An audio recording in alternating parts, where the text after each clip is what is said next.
Full disclosure, I know her and I know her children.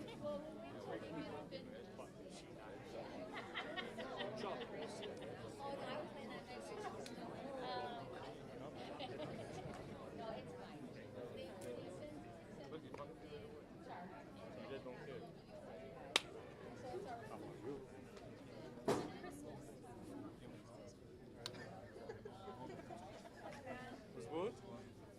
I agree. We go stand over there.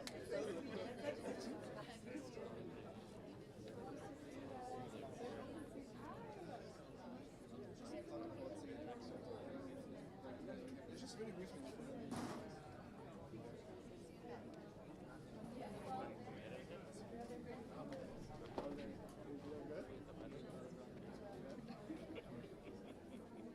Oh, no way.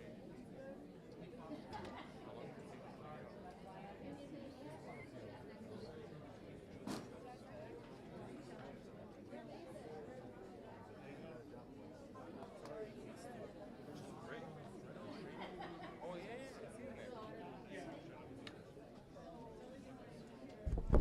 So we are at the Dearborn Administrative Center in Dearborn, West Dearborn, where the school board is expected to make some decisions to honor the legacy of the late Imad Fadlallah.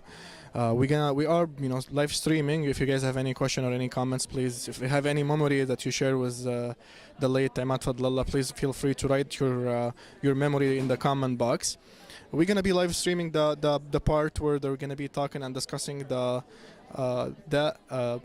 when it comes to the part of honoring the legacy of Imad Fadlallah. We're gonna be live streaming that part only. We're not gonna be live streaming the whole event, just that part. So if you have a memory with Imad Fadlallah, if you have anything, you can share it with us on the comment. That will be awesome. Ali, we're live on Facebook actually. If I can have you in front of the camera, I wanted to say something. Why you're here? What do you wanna share with people about your memories with Sayyid Imad Fadlallah? Okay. So Hussein, you put me on the spot, but when you think about Imad Fadlallah, you think about a mentor, someone who was a great role model of what we want to be when we're older. So I have many great memories with him. I remember all the insight that he gave me, the way he allowed me to learn from my experiences and push me to succeed and want to get back to my community. So I'm here today not because I want to be here only, but because I feel like it's a responsibility that we have to show our appreciation for all that he has done and all that he continues to do through us. Thank you. What's your message to the youth and to the students of Imad Fadlallah? So my message is to continue to be involved. He wanted us to be involved in our community, no matter where we go, no matter around the globe where we are, to remember Dearborn, to remember Fordson, to remember our schools and our youth. Thank you, Allah. No problem. Sorry for putting you on the spot, but I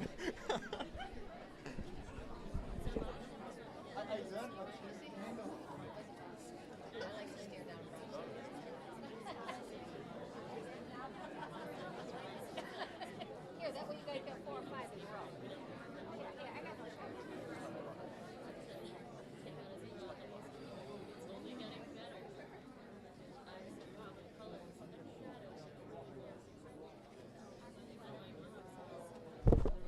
So as you guys can see, it's a full house here today.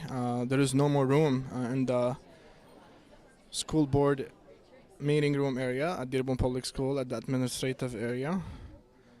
I'm just showing you guys around so you can see how full this thing is. There is some people standing too in the back. So the meeting is expected to start any second. As soon as the meeting starts, we cannot take any interview or we cannot be talking anymore. So stay tuned with us.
العافية.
Here. Trustee Mary Lane, I know, is joining us via phone. She's currently in Brazil. So I want to make sure you can hear us, Trustee Lane. All right, so she is present. Trustee McDonald. Here. Trustee Meade. Here. Trustee Thorpe. And President Fadlallah. Here. Next, please. Next, we have the Pledge of Allegiance to the flag, and we have Mr. Robert Addy, Principal of the Elementary School, and who will introduce the students who will lead us today in the Pledge of Allegiance.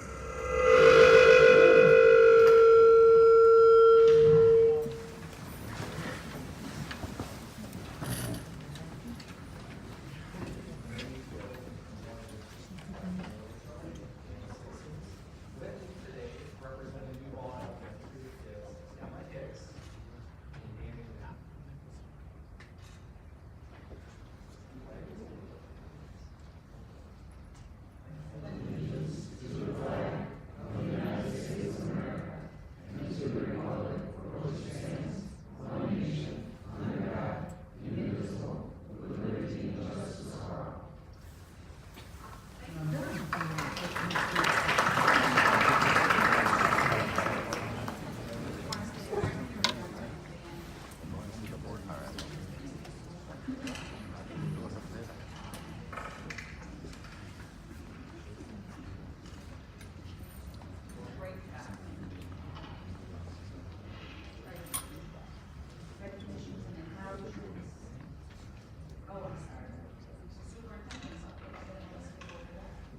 start with agenda items.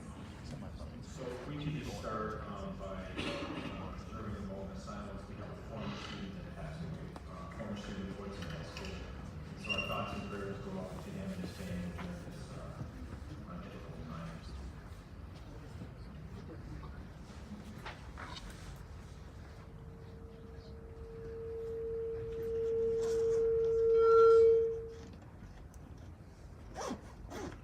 Thank you. So I have one agenda item. I do want to mention we have one retiree, Gerald Driscoll, 25 years of service. We thank him for his years of service and we congratulate him on his retirement. If we could tell him.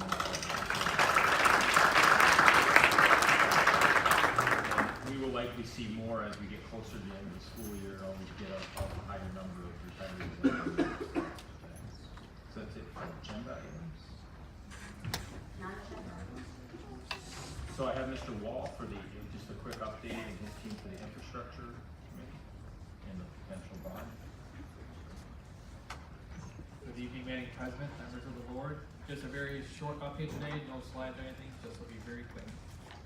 Thank you, Mr. Wall. Good evening, board members, and Mr. General. My name is Paul Wills with Primary Tressa. And similar to our last monthly update, we're here to provide an update on the progress of the bond assessments and ultimately leading to the capital plan. As of last week, we've completed all the walkthroughs for 3 high schools, middle schools, and elementary schools. We're currently moving on to sports facilities, so for instance, this building, transportation, and operations. We actually had a chance to have a kickoff with the 3 high school principals. Tomorrow, we're going to actually tour 2 other districts who have gone through capital projects in the past, look at some of the media center renovations, some of those collaborative areas, and some of those other improvements that may be contemplated here with the Dearborn Public Schools. Our meeting with the middle school and elementary school principals is going to be March 20th and March 21st. So we'll be at their monthly meetings. On Wednesday, we're actually sitting down with Ms. Ringos, Tim, and Don and his team to actually start looking at some of those preliminary facility assessment findings. After that time frame, we'll then meet next week, the week after with high school principals. Really, so it's a very rare process as we go through the capital planning piece. Ultimately, our goal is to be getting with the building and site team as we really start honing in on what does the 10-year capital plan look like, but also what would those potential bonds. So a good example would be a November election, let's say, versus the March 2020 election. And we talked a little bit about that last meeting. So we've identified roughly, for example, $10 million of roofing or parking projects that could take place once the bond was passed. That's something that can be designed and implemented fairly quickly. With a November bond, more likely you'd have a sale bond sometime in that December, January timeframe to allow the district to actually design and implement some of those projects in 2020.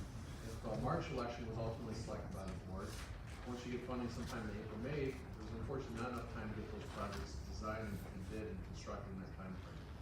So for example, if you were to take a look at roughly a $10 million project, a 1-year delay is about a 3 to 4% increase of building materials and labor costs. So again, roughly $400,000 or $500,000 of additional costs should be waived for that particular year.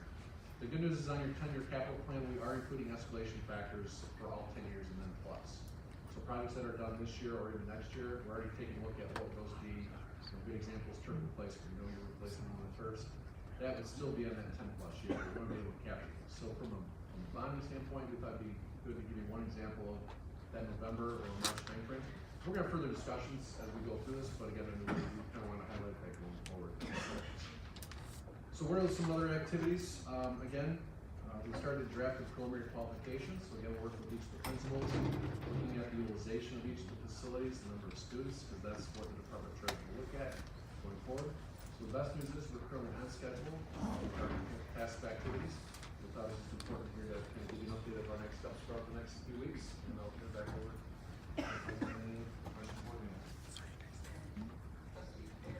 Would you release the final numbers if we high school number? What's the cost of it? Nothing formalized yet, we were estimated at $50,000. Any other questions? All right, then, thank you. Thank you, Rich. Okay, so I'm going to move along with my commentary here. I just wanted to mention our Superintendent's Advisory Council and the board is aware of this. In fact, the National School Board Association is promoting this, but also the Michigan School Board Association and Miss Dean Charles, and I know she's here actually, It helps me with the coordination of my advisory council from the high school, and then we have middle school. One of the things we've been working on for over a year is to possibly have some students come to board meetings to be advisors to the superintendent. They're already advisors to me, and they're on WhatsApp, and they communicate, especially with social media. They give me a lot of great advice on how to deal with that, and Instagram and all the other things. But it's going to get them involved a little bit, and so what we're looking at doing is moving some of the setup around.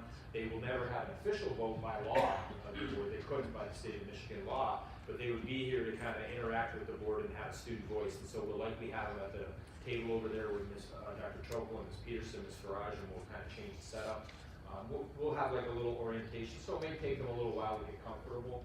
So we don't necessarily expect a lot initially, but it's just a way to get them interacting with board members. And again, it is being promoted on a national level. So I just want to clarify that they won't have any official votes, but just like when they meet with me, we can pick their brains and get their input. And the student voice is so important, and that's why I'm so optimistic about our future, not only in Dearborn, but in the country. So I just wanted to get that out there publicly when you see a couple of students, and there may be a rotation, but again, we're phasing this in, so it'll be a work in progress. And I can tell you the students are very excited. I try to bring them to a lot of my important meetings, especially when I meet with the legislators. So it's a very positive. So I just wanted to let everyone know that that's coming in the next month.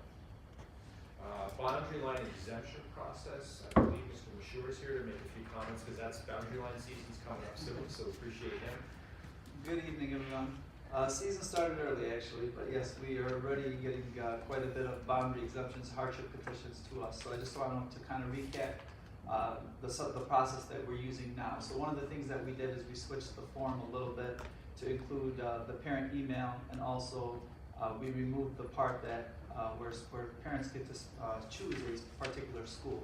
And what we do is we get the applications, and we have a 4-person committee. Those 4 people will give the application initial screening process, kind of go through the hardship from there. What we're going to try to do is, if there's certain situations where we can accommodate families with a school, for example, if they say, well, I need kids club, then we'll look at the schools offering kids club that are not far, as opposed to letting them kind of cherry pick schools, if you will. So we look at that, and we'll offer 2 or 3 options that make sense to the family. The other thing that we're going to do is, in certain situations, for example, you might have a 5th grader at one school, or somebody going into 5th grade at one school, and then they have an elementary sibling who's going to be starting kindergarten, for example. So we would do like a 1-year, situation where so both children would be in the same elementary building for that 1 year, and then they would go to their home school after that. With regard to our letters that we sent out, as opposed to sending generic letters, we're going to send letters, specific letters for pretty much every petition. So it's going to take a little bit more time, a lot more time actually, but at the same time, just try to give parents at least a little bit more of an understanding as to why the decisions were made as they were. Then after the initial screening committee, the parents will get that letter. Then they have a right to appeal if they have like new evidence or different information as to why their appeal should be heard. That appeal will be heard by a 7-member committee. That would be of administrators and staff, and then that would be the final decision. Questions?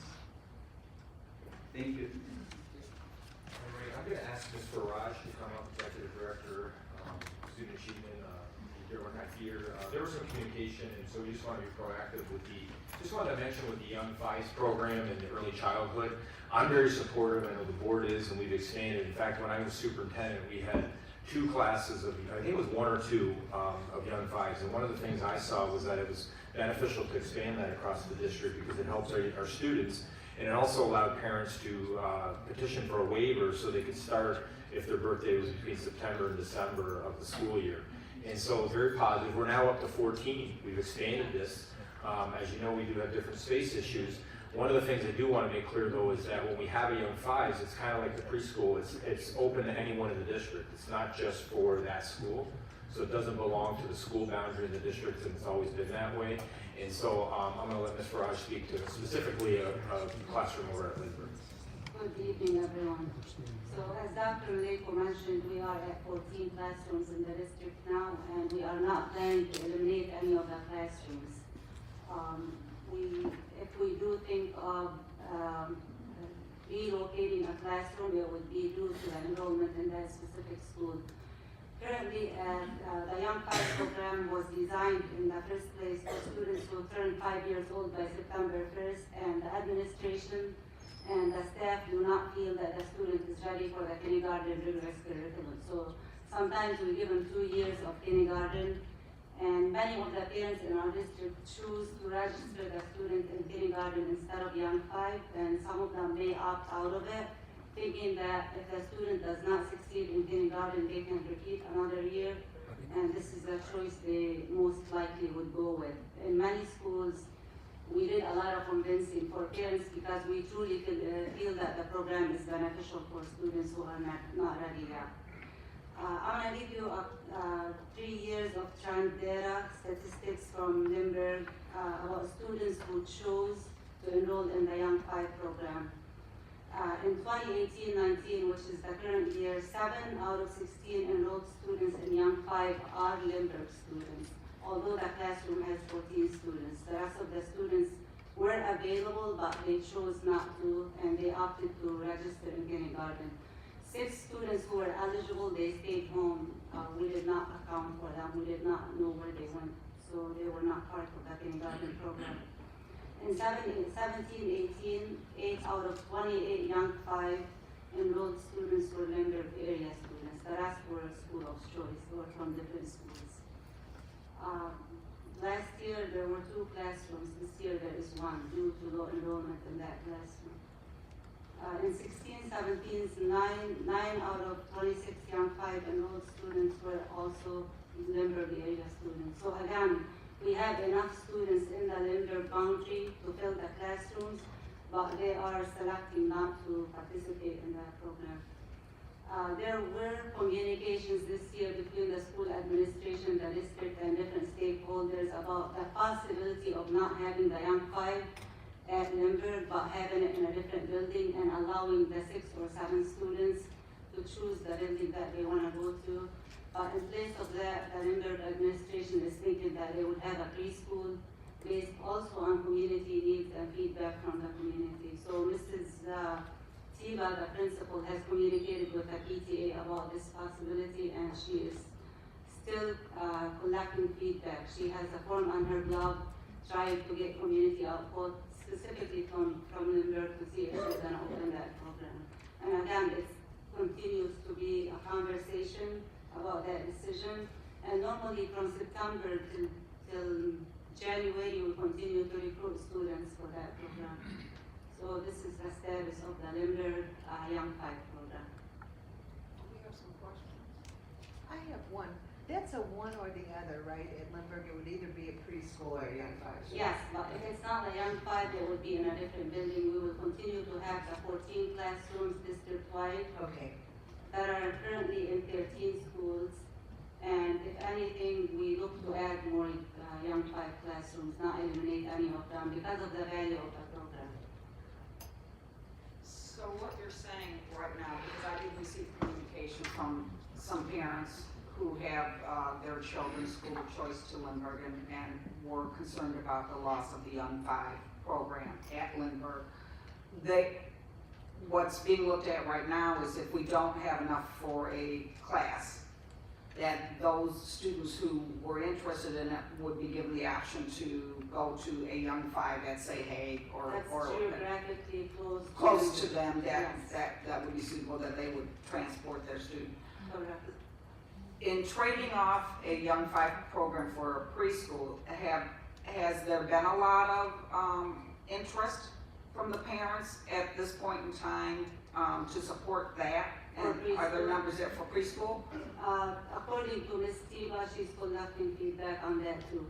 So she's just exploring the potential. She has mentioned also that she has seen interest for preschool from the community, and that's why she's exploring these options. So it looks like the Young Five program is more that a lot of parents just haven't really caught on to it as an option. Correct, and this is a case in many schools. And when I was a principal of a school, I tried very hard to convince the parents that this is the right program for their child, especially if they were born between September and December, when we have the waivers. And some of them think that let them spend 2 years in kindergarten, and if they do not succeed, then we can make a decision then.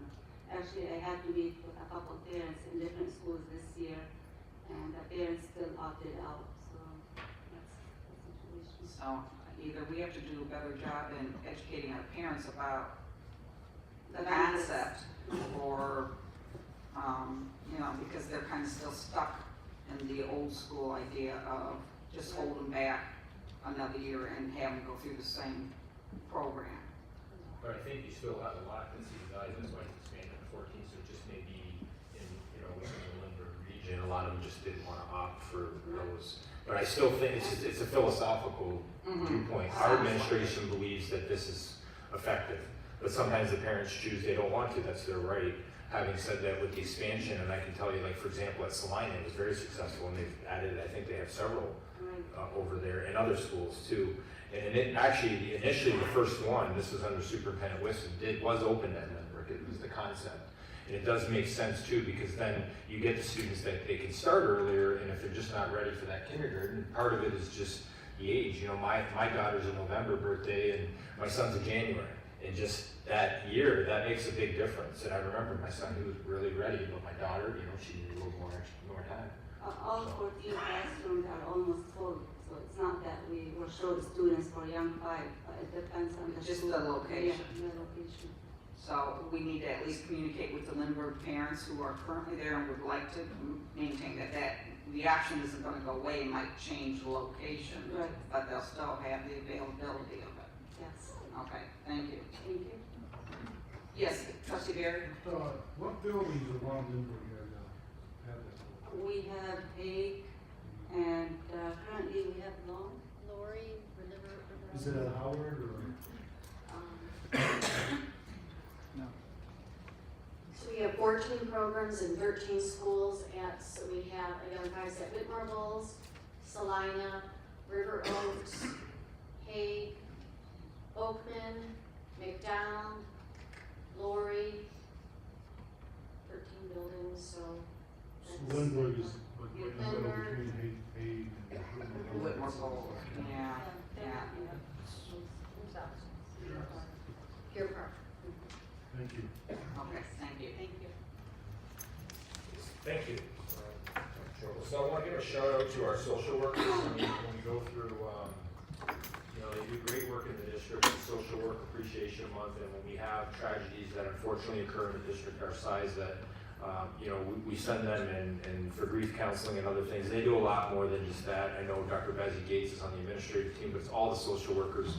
I've worked with great social workers over my 24-year career in Dearborn, and I just want to give them a shout out and let them know that we appreciate the work they do. If we give them a big round of applause.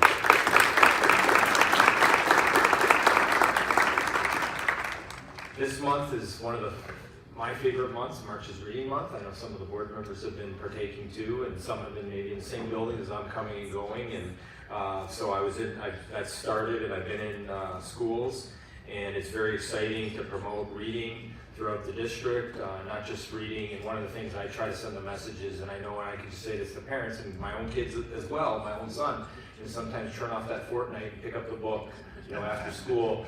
Now all the kids want to know my role. Oh, it's a superintendent, what do you do? One of the first things, oh, you're the one who closes schools. Well, yes, that may be true, but I did cut a lot of them a deal. I made them we had to come up with an agreement, and I said, if you read for 30 minutes a day, every day outside of the school, I'll be happy to give you a week off in April. We've got a deal. They've all cut the deal. From those schools, they're off the first week of April. But and we almost shook on it too, with all the teachers were witnesses. So. So they were very excited. You should have seen the cheers. I was more excited because I knew now they're going to read more. So, anyways, school closures. Just a quick update. We're at 6 days right now. We hope we don't have any more bad weather. If right now the way the law is, if we were to close again, we would technically have to come back, schedule another day. We can apply for a waiver up to 3 days. It's not guaranteed, so I just wanted to let everyone know. That's what I do remind the students when they're asking me to close it. So that's fine, but do you want to come back in June? Some districts are going to the end of June on different parts of the state because by law, we have to follow the law with the state mandated date. So that's just a quick update there. The other thing, I'm excited to mention that I was invited to meet with the governor last week to talk about her budget. Myself and superintendents from across, a few superintendents from the Tri-County area. We had a couple of the union heads. In fact, Al Larini was there to represent the state MFT union. And so it was very positive. I just want to let you know that she unveiled her plan. She's asking for our support. It's kind of a new, it's a new process that we're not used to. Normally what's happening through our organizations, Tri-County Alliance, Superintendent Association, School Board, we kind of find out and then we're trying to talk to the legislatures and say, no, don't cut this, don't cut that, or add here. This is now we actually have a seat at the table for consultation prior to, which is really nice. And so her plan, and I think it's a starting point. We've talked about the Research Finance Collaborative that Mr. Wall and I had presented on, that the funding system in Michigan is broken. And those of you that may have seen the data that we ranked 50th out of 50 states over the last 15 years of education growth and funding. We also know the roads are an issue. So anyway, her plan is with the road tax, what she wants to do is to stop what she calls raiding the school aid fund. So what's happened to the legislature is they've taken the school aid fund, which constitutionally should be for P12, and they've moved it to roads and other things. They did some of it in the lame duck. So her plan is by getting this tax on the gas, what she wants to do is stop the shell game of moving money all over and taking from the school aid fund. She wants to put monies that belong in the general fund back to the general fund. That's one of the big budgets, and the other is the school aid. Those are the two big budgets that the state controls, the legislature. So by doing that, we're looking at over $500 million increase for education. It would mean $375 in her plan. Mind you, so it's to pass the legislature, there's going to be negotiation, but there's potential for $375 per child. This will be the highest increase we've seen in many, many years. She's also earmarked money for special education, at-risk funding, and literacy coaches. We've never seen these kind of categoricals discussed the way I heard today. And the other one, which was nice, and does this sound familiar, water filtration and cooling stations. Something that we've started here. We've put one in every building, and so there's money in her budget to earmark about $60 million for those hydration machines, and you can see one right out here. I go to the schools to see them in. And so that was something, if you recall, that I put out of my budget, and I paid for one out of my discretionary budget with the support of the board approving it per school. So we could get more for that, and they've been very positive. And the board, you see, all these is from that right here. We're reducing plastic as well, so I just wanted to point that out. And so the superintendents were so excited coming out of this, honestly, I gotta tell you. And there's some good people, but we haven't seen this kind of dialogue in quite a while. Isn't some of the money also designated for colleges and universities that should go to the P-12, and what did she just say about that? So right now they're taking money out of school aid for that. She wants to put it back in the general fund where she believes it belongs, but also give an increase to the college. Okay. So she wants to put it back in the general fund, her plan, but there's going to be an increase. And I did talk to President Cataluna, and I know he's got a visit coordinated for next week with her. So. For this week, I'm sorry, yes. And I'll be there with yeah. The real trick is she has to pass the budget. Yes. So it's right now, it's a wonderful suggestion, but. So. Yeah. It's a start right. that we ever have heard, yes. Yeah, thank you. But we don't know what we'll end up with. So we appreciate all our union groups in this. We have great union labor relations, and I just want to let you know that Mason and I believe will be going to represent the district we were getting a labor relations award for the school district in May, and so we're honored that we appreciate all the union heads and all of our workers. And Dearborn is this city of working collaboratively, and our model is work. So I want to commend all our unions, our Board of Education for working together in collaboration, and Human Resources for the negotiation of these contracts that passed with a very high majority percentage that hasn't been in the past. So I just want to mention that we continue to value our labor relations. And I was glad that the union heads were invited to the meeting with the governor. That was also sending a message too. Just going along and trying to get through these things real positive. We had the index scores that came out along with graduation rates were again at 95%. So I want to give everyone a big round of applause to the board. We have index scores that came out very positive. I know Dr. Patterson had presented on those. Having said that, we still have work to do. We know that. We're not saying we're satisfied. Areas in college and career readiness and other things that we're going to continue to work with the college. And with that, I want to just say too, we've been working on this for 3 years, and I'm very excited. And I believe President Cavaluna is here, but we did get approved, and Imad Fadlallah is here. Congratulations, we got approved from the state for the pre-education early college. We've been working on it. Mr. Fadlallah has done a great job expanding those programs, working with the college. And what a great thing that we can actually pay for our students to get an associate's degree. This is so positive with the Collegiate Academy, and so I want to commend Mr. Fadlallah, Ms. Peterson,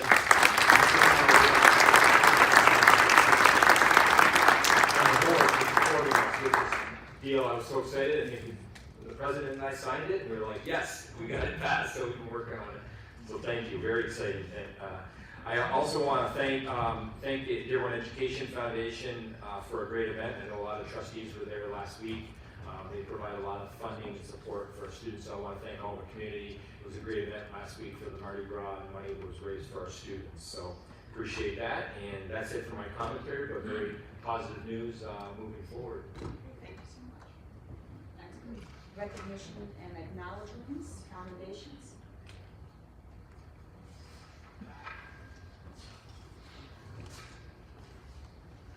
And we have the seniors from Dearborn High School today that will be reading the commendations. And that is Ali Shaheen and Angelique Crossick.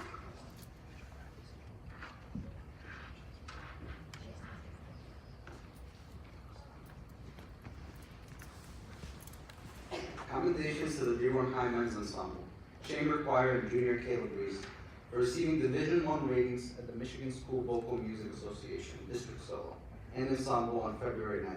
They are now eligible for states in April.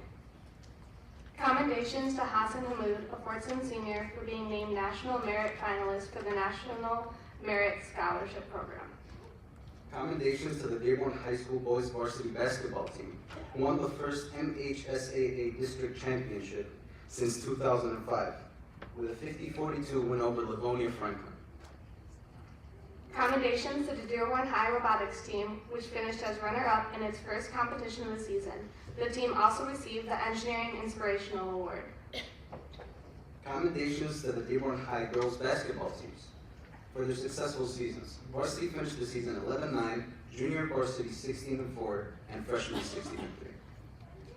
Commendations to the AP Computer Science Principals class at the Dearborn Center for Math, Science, and Technology. The class, taught by Ms. Kimberly Shauver, earned the College Board's AP Computer Science Female Diversity Award for the number of female students participating.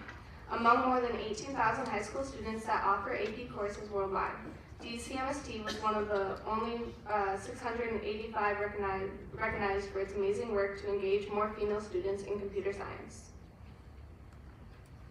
Commendations to the staff and volunteers at Henry Ford Elementary School for their successful STEM Month on February 7th.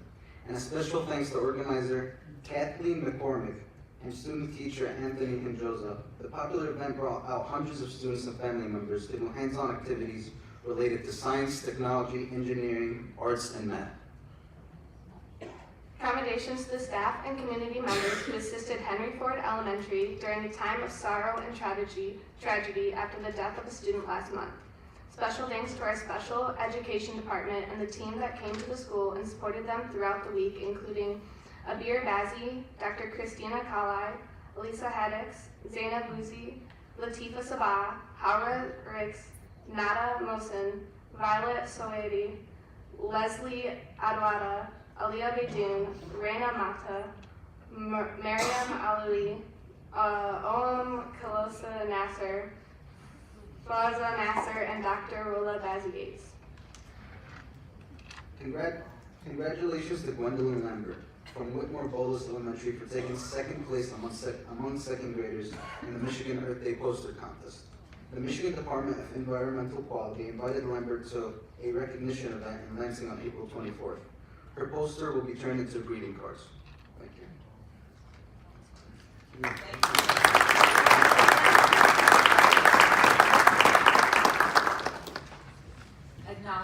Acknowledgement of donations.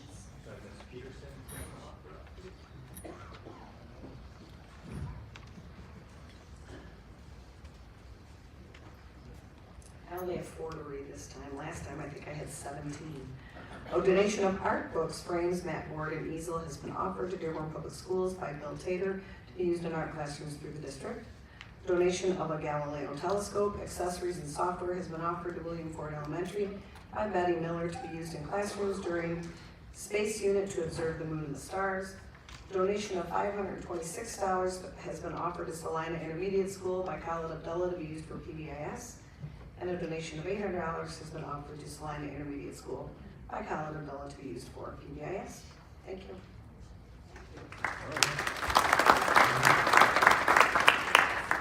I'd like to say something on the accommodations. Yesterday was a sports banquet, and they recognized some of our star athletes, student athletes. We had Grace Doversack from Dearborn High represent her school, Tabitha Lundfrack, I know I butchered that name, from Metzer Ford for the girls. The winner was Rana Husseini from Fordson.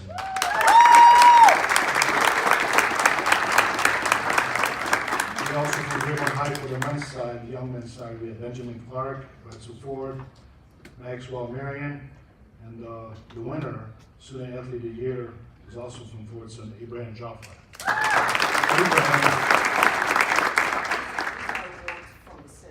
These awards from the city, but they're awarded our students. Abraham, among all the sports that he played, was able to carry a 4.16 GPA average. He will be attending U of M Ann Arbor playing football here. So, just a little plug for the Dearborn Youth Football Program. I had the pleasure of watching him play for 6 years. Congratulations to all of our students.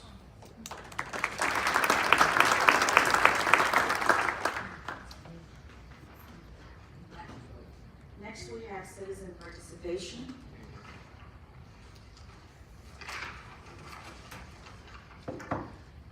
Citizens wishing to address the board on agenda and non-agenda items for action who are signed in by 7:10 p.m. by submitting a blue card to the secretary may speak at this time. The board may not be in a position to respond to non-agenda items, therefore speakers should not anticipate an immediate response to their comments or their questions. For the benefit of all concerned, do not mention the names of students or school district employees. Please keep your comments as brief as possible. The board president reserves the right to limit times. We'll start with our agenda items.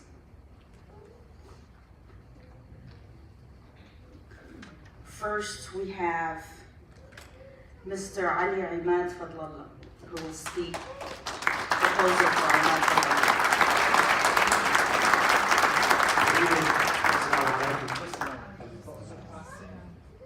Proposal for Imad Fadlallah. It's the proposal of the naming. Yes. My name is Ali Imad Fadlallah. I'm Imad Fadlallah's son, and a product of William Ford, Woodworth, Stout, and Fordson High. I live in Los Angeles and flew in for this occasion. On behalf of the Fadlallah family, we are not here to help convince the board that you should name these 2 memorials after my father. I am not concerned about the memorials. I flew in specifically to answer some of the questions raised and to respond to a few of the statements made during the February 11th board meeting when the committee brought forth this proposal. Trustee Thorpe, you stated, what makes this one individual different than all the other individuals throughout the history of this district to afford this level of recognition? You continued, quote, I don't have an answer for that and I don't know that anyone does. You added, quote, as a district, do we come up with some base policy of things we look for when we're considering naming something? And you close by restating, quote, again, what makes him different than everyone else who has had a great impact for many years throughout the district. Trustee Petlichkov, you added, quote, everyone has a different experience with individuals and everybody is going to have their favorite over the years of who they feel has given to their school experience. Trustee Thorpe, I am genuinely with you on one of these statements that maybe as a district, we do need some base policy of things we consider. Is it the data that supports a leader's impact, like state test scores? Because if so, then our answer to what makes Imad different is the fact that he led a previously failing middle school to outperform other Dearborn schools and the entire state on average. And NEEP scores, reading, writing, and math. Or is it rankings? Because then my answer would be that my father led Stout from among the lowest ranked to among the top ranked middle schools in Michigan. These stats sadly aren't true anymore. Or is it how many kids are moving on to top universities? Because then I'd remind you that when my father entered Fordson in 2005, just a handful of students had been admitted into top universities like the University of Michigan in Ann Arbor. And by 2010, over 120 were admitted into U of M with 80 attending. That doesn't include students who went on to other top schools like many at Harvard. There are dozens more stats for both schools, attendance, dropout rates, graduation rates, etc., to address statements that seem to reduce my father's accomplishments to people's favoritisms, or to make it seem like there aren't some objective measures of success that he could stand on. As I just demonstrated, that couldn't be further from the truth. But it is true, as you heard from the committee and several trustees, that my father was a lot more than stats. That it was the intangibles that made him who he was. A man who showed up to kids' houses when they skipped first hour, pickups and drop-offs when they didn't have a ride, a man who treated janitors and bus drivers with the same dignity and respect as teachers and superintendents. A man with an unprecedented approach to discipline. I think of my freshman year at Fordson, before he was principal, when some of my peers vandalized my home, knowing who my father was. When the police identified them, my father had them come over and sit on the front porch. Then he made me serve them. Mountain Dew and Chips Ahoy, as he loved on them, asking about their parents and backgrounds. Then he got up and began carefully hosing down and scrubbing off the eggs. And I joined him as the group watched us.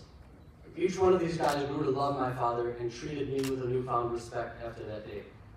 Or I think of 4 years later when he took over as principal of Fordson, and on his first day he asks a young woman in the main hall to get off her phone, her building policy, and she replied, "Who in the F are you?" When he told me the story, he said he just memorized her varsity jacket so as not to forget who she was, and went back to his desk and sat down and said to himself, "Who in the F am I?" He actually reflected on her question. It actually gave him the idea to conduct the assemblies where he introduced himself as the new sheriff in town. And he sat the young lady in the first row of each assembly. Instead of sending her home, he capitalized on the teachable moment. These stories were my father's norm. This was him each and every single day. You know, in closing, as an educator myself, who coaches leaders of some of our nation's largest districts and state departments of ed for a living, I don't just speak as a son or former student when I say it is our duty to lift up leaders like my father, to do our research and be aware of their contributions, and to honor them accordingly. If this was done in a fair and objective manner, we know you'd be discussing which school building my father's name may be added to, or which future building can be named in his honor, rather than questioning what he's done or whether we should set new precedent with 2 small memorials. Finally, to the committee and the community, we thank you, we honor you, and we state firmly that this is just the beginning. It will take at least a school building to appropriately honor my father's contribution to this district, and to suggest otherwise is an insult to his revolutionary leadership. Thank you.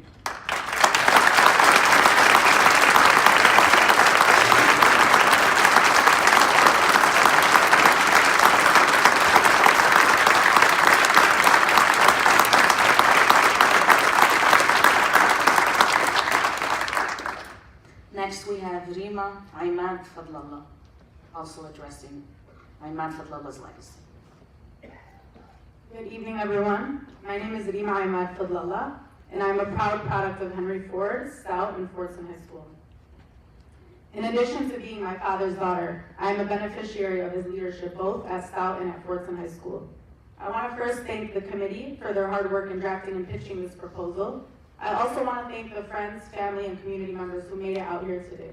This means more than you know to myself and my family. I want to start by saying that this proposal is not for my father. This proposal is also not for my family. This proposal is for Dearborn Public Schools. And while we are proud to be here today, we want to reiterate that these 2 memorials are quite literally the least that this district can do to honor the blood, sweat, and tears that my father poured into not 1, but 2 of our public schools. Like my brother, I'm a former educator. I am currently at the Ross School of Business pursuing my master's in business administration to help solve the same issues of educational inequity that I was exposed to during my time with Dearborn Public Schools. And like my brother, I am not here to influence tonight's decision. Instead, I am here to respond to a point that was made during our initial board meeting. Trustee Petchlikov, you mentioned I believe we've never simultaneously recognized somebody in 2 locations. And then you added, and when you do that, then you have opened the door for everybody else to ask for those similar honors. The first response I have to that is brief. While this motion to honor a leader in 2 locations may be unprecedented for this board, it is not unprecedented for this district. Both Fordson and Edsel Ford High Schools are named after Edsel Ford. My second and more urgent point is to question this value we are putting on precedent to begin with. As Judge Salem is so eloquently quoted, the precedent is not what it was yesterday, it's what we make it today. Every single thing my father did at Dearborn Public Schools was unprecedented. From curating his very own tested and true professional development strategies, to repairing a previously broken relationship between our largest high school and its surrounding community, to masterfully balancing the delicate line of empathizing and holding his students accountable, to sending countless students to and through our nation's top universities. When we put students first, shouldn't unprecedented leadership be what we stand for? And even more urgently, some of the precedents indirectly set by Dearborn Public Schools, admittedly, are antithetical to our mission, students first. I would like to urge us to question what we stand for by reminding us of some of those ceilings that my father was able to shatter in order to keep us honest to this mission. Ceiling number 1, Fordson kids do not go away for school. Before my father's leadership, the University of Michigan, a school in our figurative backyard, might as well have been 1,000 miles away. My brother spoke to the quantitative impact my father had on this front, but I want to speak to the qualitative one. Today's Fordson High School students do not see college as a dream, but as a tangible expectation. Ceiling number 2, leaders at Fordson do not engage parents and communities in their child's education. In the years prior to my father's tenure at Fordson, our largest high school experienced record-setting turnover in leadership, resulting in a toxic relationship with the surrounding community. My father made it his top priority to break down this invisible barrier between community and school, and by doing so, he reinforced what any parent knows is true, that they should be deemed the most important stakeholder in and asset to their child's education. Ceiling number 3, leaders do not transform not 1, but 2 Dearborn Public Schools. My father reimagined the educational trajectory for students at 2 of our district's public schools, and let me remind us that he was appointed by the superintendent as someone uniquely positioned to revolutionize a failing school that also happens to be the building serving our district's largest student body. Additionally, because Stout and Fordson educate entirely different demographics, it is not a stretch to claim that my father is one of very few leaders in this community who has had both a depth and breadth of impact on our district's diverse group of students. I reiterate these points because had my father been paralyzed by precedent, all of these above-mentioned ceilings would still hinder our students' growth today. I hope that the school board will question its unproductive attachment to precedents insofar as they prevent us from doing what is best for students. And my third and final response directly addresses the latter half of the concern. That is, that this would open the door for others to ask for the same. And I'm wondering, isn't that what we want? Isn't not having enough room to award excellence a good problem to have? And honestly, not a problem that we currently deal with. You claim that it opens the door.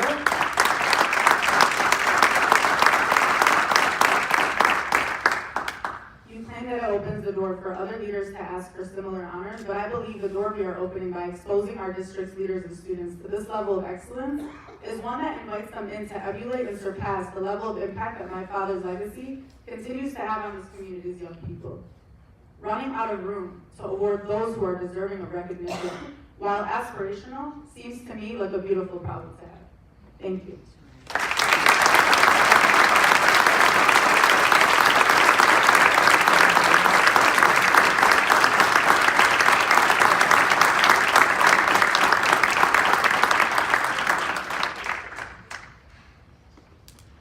Next, we have Mr. Jalal Mughniyi, who will also be speaking about honoring Mr. Imad Fadlallah.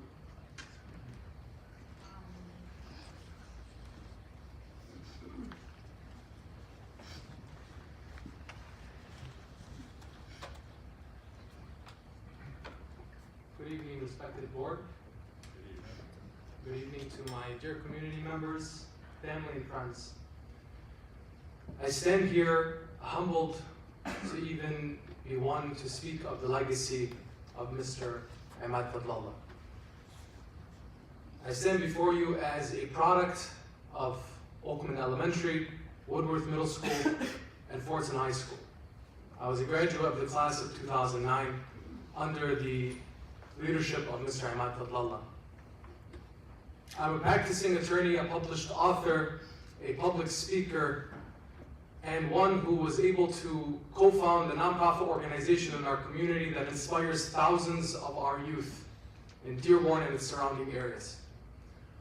Those of you who know me know that it's out of my character to speak of my own accomplishments, but I only say this as an indication of the leadership of Mr. Imad Fadlallah.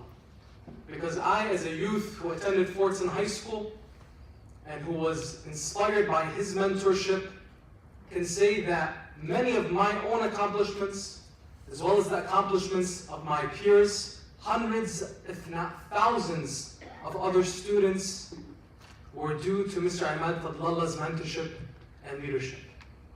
Now, when we speak of impact, the late Mr. Imad Fadlallah not only was able to impact so many lives, but through these individuals, through the youth of our community, through the students of Dearborn Public Schools, whom he inspired, they go on to inspire thousands of more students. In brief, dear respected board, I don't think the conversation should be about naming a hallway, an atrium, or a meeting room after the late Imad Fadlallah. The conversation should be about naming the next school after Mr. Imad Fadlallah.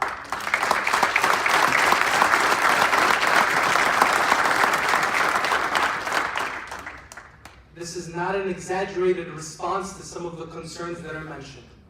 Rather, this is a reality that so many community members have lived under the leadership of Mr. Imad Fadlallah. I hope that this board can see with the community the effect and the impact and the influence and the inspiration of the late Mr. Imad Fadlallah and make the proper decision in honor of his memory and his everlasting legacy. Thank you.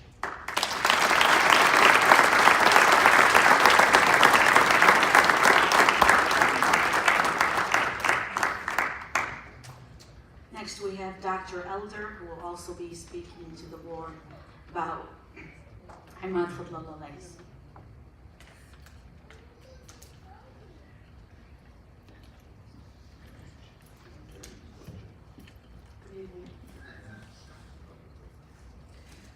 Well, I think a lot has been said, but I'm going to say a few things from my perspective.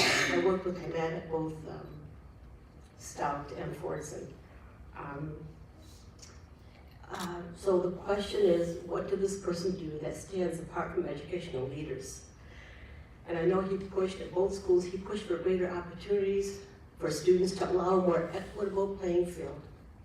He convinced the community to take a risk and to trust that their child would be okay to think big.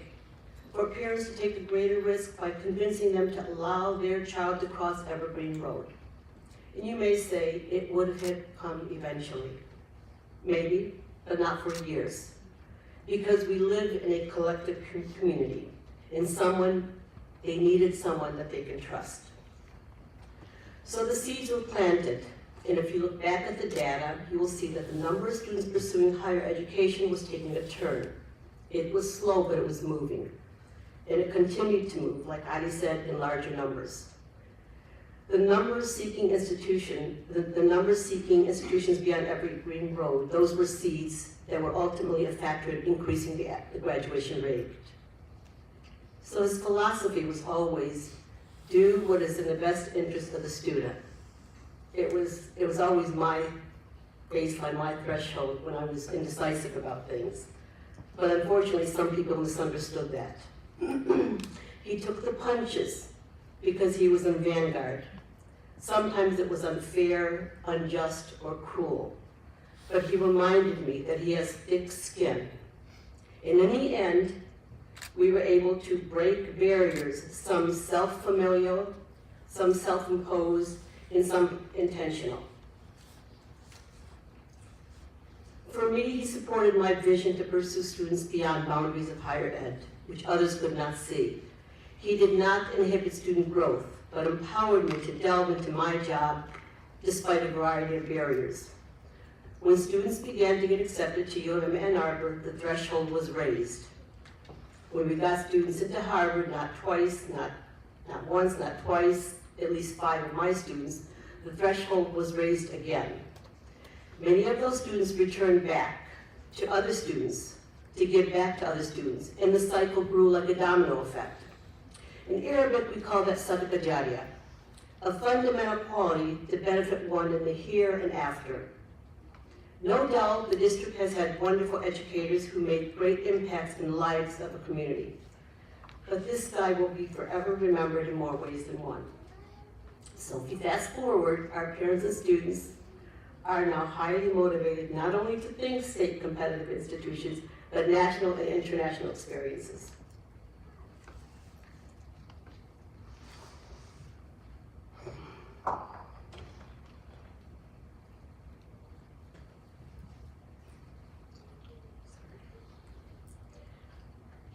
He held a relationship with the community that rarely happened and took the punches for them. Maybe one day when his memoir is released, Nadi, that's a message for you, we will know the magnitude and the value of Imad, an educational leader, and the degree of gratitude for which he was regarded by the community. Thank you.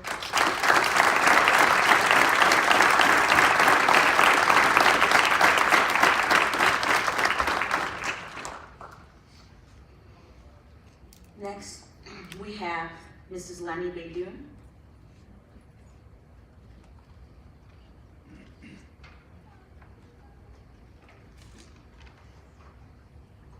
Hi, everyone. I sent an email to most of you earlier, so if you indulge me, I just want to read that so it is on the record, and then I have another brief point. And unlike his humble children, I am here to influence you this evening. When DPS community lost Ahmed in such an untimely manner, it was a very hard pill for us to swallow. Though he was retired from the system, his impact had not ceased to exist. To this day, his impact does not cease to exist. If you walk through the halls of any of our schools, you will see his work through not only programs he has implemented and philosophies he practiced, but also in the people. In my immediate family alone, of my 3 grown children, 2 of them work in the DPS system. They were mentored, taught, and impacted by Ahmed as a teacher, an administrator, and an advocate. If you walk through your very own administrative building, many of our DPS leaders will tell you that it was Imad Fadlallah who placed them on the track and path of education, and it was Imad Fadlallah who inspired them to excel. Outside of DPS, his reach is even further, and if any of us had the time, I could list for you how he, and he alone, stood tall and firm in so many instances to support and advocate for the betterment of our community on issues that no one else would dare take on. He loved our city, he loved our children, and he loved education. Please understand I am not criticizing any of the individuals our schools are named after, each of them honorable and worthy of the honor. However, standing on the ideals of education, the impact of education, and the inspiration of his work and character, I believe none of them are more worthy than Ahmed. I believe he deserves a school named in his honor, truly. I also know that that is not an easy task. To strip a name off a building in order to place another one is not something anyone would request. So what you will have before you this evening is what I see as a humble effort to honor one of the great educational leaders of our system in our time.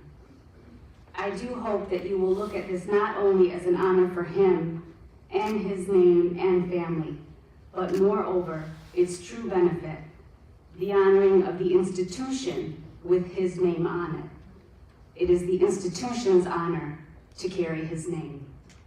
I do hope that you will look at this not only as that, but you will see as you walk through the halls of your buildings and talk to the teachers, talk to the administrators, ask them about Imad Fadlallah, and you will see his work through them and through today's students and tomorrow's students. So today, yes, it is a meeting room and an atrium.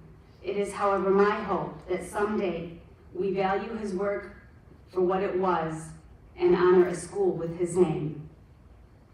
I ask that you hear the people who speak here to you this evening with an open mind and an open heart. I hope that you let Imad Fadlallah's work inspire you the way it inspired so many of us. I ask that you honor the district by placing his name where it can remain impactful and continue to inspire. Thank you.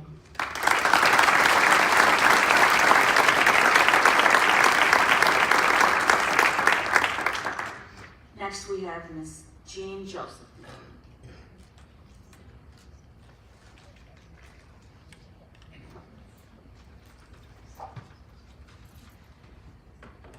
Good evening. Good evening. I'm not so quite elegant as everyone else, but I am also a product of Dearborn Public Schools, Henry Ford, Woodward, and Fordson. And I was reading what's up on the ruler there. Will you go through any lengths to support public schools? I have and I always will. So anyway, good evening. I'm here this evening in honor of my nephew, Imad Fadlallah. We brought Imad here from Lebanon on November 1978. At that time, Imad was 18 years old.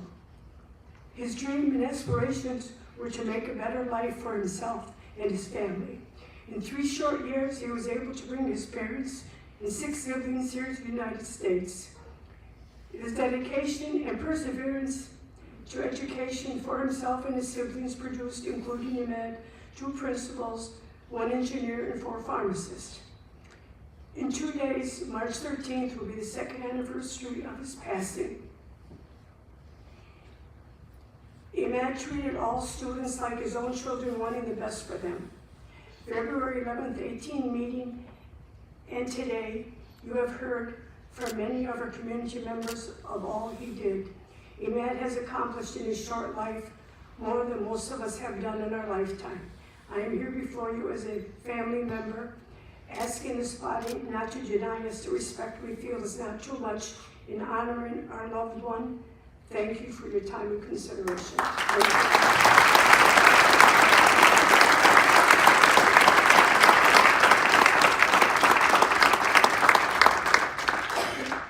Next we have Mrs. Christine Furkioti. Did I get that right? Good evening, board members. My name is Christine Furkioti, and I'm an instructional coach and former teacher at Stout Middle School. I began my career at Stout in 1989, and I'm still walking the same halls almost 30 years later. In this time, I've had the pleasure of working with so many wonderful students, parents, teachers, and administrators, many of whom are sitting in this room tonight and have strong ties to Stout. Throughout these years, I've seen several administrators come and go for various reasons, both personal and professional. As we all know, in any place of business, schools included, change is a constant. Each one of these administrators impacted Stout in a unique way. As you are considering naming Stout the Stout Team Meeting Room after Imad Fadlallah, I'd like to describe how Imad impacted our Stout community. Imad Fadlallah was a visionary who benefited the students and faculty with his tireless drive for needed school improvement through professional development and facility improvements, always putting students first. He came to Stout as an acting assistant principal in 1990, taking John Cotter's spot as he was promoted to principal. I remember the first day I met him during lunch duty. He was not one for initial small talk. I introduced myself, asked him a few questions about where he came from, his background, and then proceeded to talk about the way things were at Stout. His eyes gazed around the room, watching the students' interaction and getting a feel for the atmosphere and tone of our building. I did not realize at the time that he really was more interested in the student body than how great the pizza rolls were. As time went on, it became very apparent to Imad that our staff meetings must become educationally more productive. Our most time-consuming agenda at that time was gum chewing. Out of frustration, I remember the day that he finally put his foot down and exclaimed in his voice, and everyone knows how gruff it was, and he said something like, "We're not going to talk about gum chewing anymore." He said, "We're going to talk about and focus on professional development, best practices, and student learning." A major shift at that time had begun. This included many hours of analysis on neat data, dissecting state of Michigan standards and benchmarks, and studying and sharing best practices.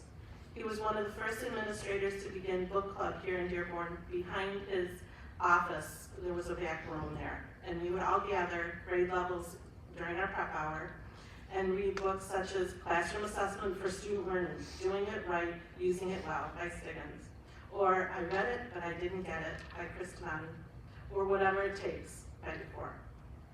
And of course there was the Harry Wong videos in his books as well. All the books were purposefully selected. Springboards for Reading Apprenticeship Framework, Rating, PLCs. Initially teachers resented that they had so much work to do and so much on their plate, they really didn't want to start doing this. Yet, through these Socratic seminars, change began. Imad had us re-examining our practices and implementing new strategies. As a result, students reaped the benefits and learning and engagement soared. Book clubs latched on in our other buildings, and continuous professional development, as we all know it today, is commonplace. Not only did he have a vision of making changes among the staff, he knew that room had to be made for our growing enrollment. I do not know all the details of how the H. Hall wing came into existence, but I remember so many mornings he would come in with bags under his eyes and say that he had meetings after school and late nights regarding the addition.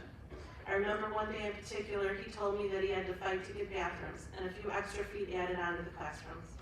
Everything had a price, and in his case, his time was part of that price. Yet in the end, he managed to get his way. He put many countless hours of time away from his family and thought into creating an 8th grade air-conditioned classroom wing that would last for years to come. I used to call it the country club because in the rest of the building we didn't have air conditioning. Every detail was thought through, including an activity room and a team meeting room with open access for district usage, where educational speakers, collaborators, professional development, and students could gather, grow, and learn. The idea of over 100 people being able to use it before, during, and after school hours from all over the district was unheard of at that time. Imad knew the educational needs of our community and knew that it would benefit so many different groups, both staff and students alike. After 9/11, I remember he had a camera crew from the local news station in H. Hall interviewing a few of our Arabic American students for the purpose of dismantling phobias about our community here in Dearborn. At that time, people didn't understand what was happening. Imad did, and he wanted to squelch these erroneous fears by letting people hear what our youth had to say about such happenings. He knew it was important for students' voices to be heard by Metro Detroiters. And he loved our students and community and supported it in every way he knew how. He wanted to right the wrongs that were taking place in the public eye. I could go on and on with dozens of additional positive recollections of Imad. In the interest of the board's time, I could think of no more appropriate way to honor his memory at Stout than by renaming in his honor the Stout team room he helped to create. Thank you for considering.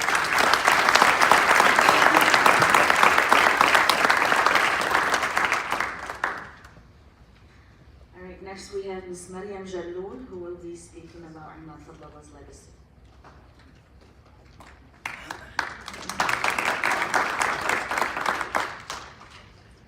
Hello, my name is Maryam Jalloul, and I'm a product of Dearborn Public Schools through and through, having attended William Ford, Woodworth, and Fordson High School.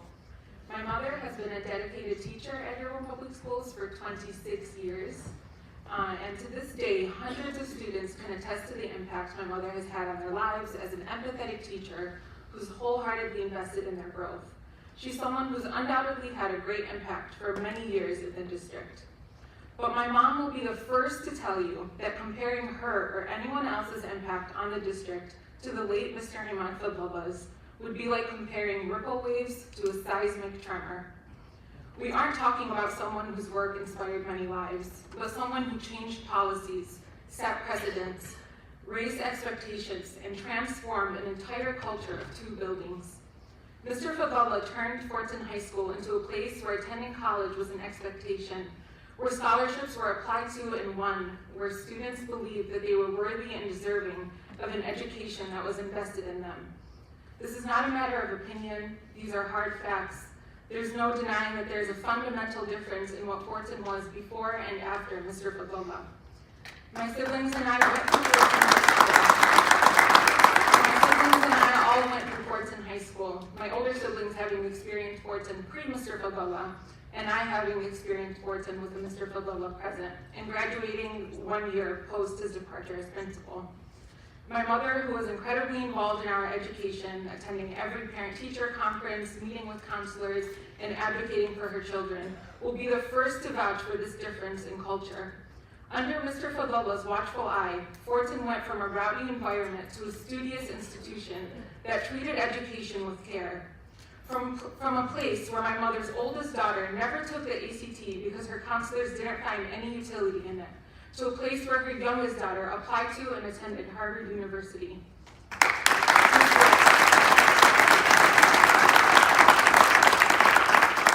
This brings me to the final and most important point. Mr. Fadlallah fundamentally shifted what students who entered these buildings believe is possible. Attending top universities, let alone Ivy Leagues, was never in the realm of possibilities before his tenure. It was under Mr. Fadlallah's guidance and investment that I felt bold enough to apply to Harvard University my senior year, and was accepted, an accomplishment that Fordson had never seen before that year.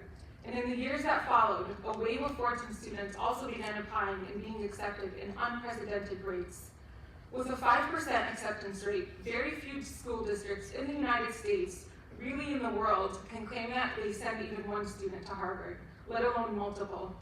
This is a prime example of what can happen when students are educated in a culture where they feel respected and empowered, a culture that Imad Fadlallah ushered in. It may be easy to say at this point that correlation does not always imply causation, but stating that Imad Fadlallah is the reason our district can boast about Ivy League level students is not far-reaching, and nor is it a mere claim. It's rooted in fact and reality, and I'm standing here before you firsthand telling you that I would not have dreamt of applying were it not for his guidance and encouragement. And as an added point, shortly after I was accepted, I received a personal call from him. He was beaming with pride as if he was congratulating his own daughter. And when I dared begin to thank him, to express that it would not have been possible without him, he cut me off abruptly. "This is your accomplishment, not mine," he said. Such was his nature, to refuse recognition for a student's achievement, no matter how much I insisted he played a tremendous role. Finally, when we ask ourselves what makes the public school district attractive, what makes it a place we want to send our children, we look at test scores, graduation rates, and college acceptance rates. Without Mr. Fadlallah, Dearborn Public Schools simply would not be a place where students could dream of an ambitious future. Mr. Fadlallah sent a tremor through the district, and no namesake, no statue in his honor will ever be enough. But we can start somewhere. I look forward to visiting my Imad Fadlallah atrium at Fordson, and maybe sending my children to Imad Fadlallah High School one day.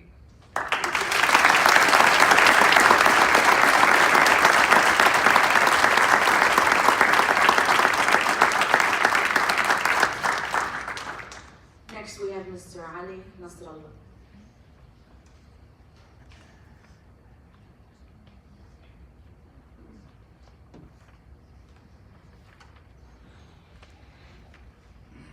Good evening, board. Community that I love so much, the greatest community in the world, community. I promise I won't take much of your time. My bedtime's in about 20 minutes.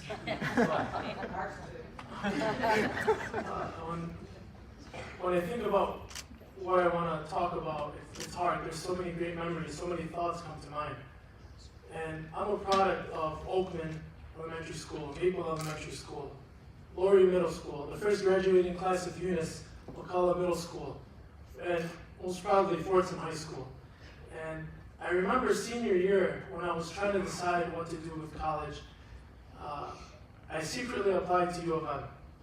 You know, I'm a kid that grew up in Dearborn, my whole life. And I was one that believed Dearborn was one of the 7 heavens.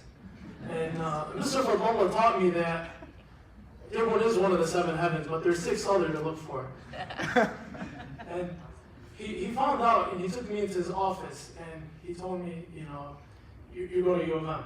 And I went to U of M for undergrad. And because of him, I went to U of M for medical school. And because of him, I know that the legacy that I want to leave behind isn't just being a great physician. It's not being recognized for my skills. It's the legacy of giving back to others, the legacy of loving my community, that recognizing that a brown kid who grew up with parents who did not go to middle school, with a mom who went to high school, has the opportunity to seek greatness and to give back, and to be able to give back to my community is the legacy I want to give. I want to be like Imad Fadlallah was. And the more I think about that, the more I think of my sister. If it wasn't for Imad Fadlallah, my parents grew up at different times. The history was different, their experiences were different. And we're all part of we are all made up of the experiences we went through. And when my sister was applying to college, it wasn't that, no, you can't go to U of M. It was, ask Mr. Fadlallah and do what Mr. Fadlallah says. And because of Mr. Fadlallah, my sister went to U of M Ann Arbor for undergrad on a full scholarship, and then she went to U of M Medical School on a full scholarship.